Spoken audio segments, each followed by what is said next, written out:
I'm Laura, I study history at UEA and I'm in my third year.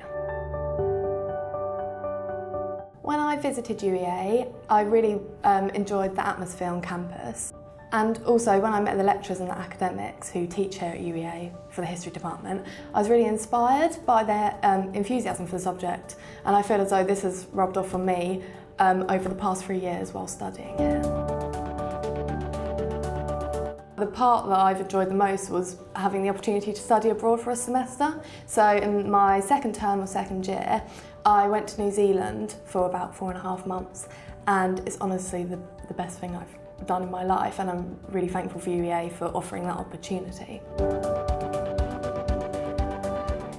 The most important piece of advice to give is obviously in the first place to make sure that you genuinely enjoy the subject itself. You're going to be studying it for 3 years. There is a considerable amount of reading and also quite a lot of independent research which you have to motivate yourself to do in your own time.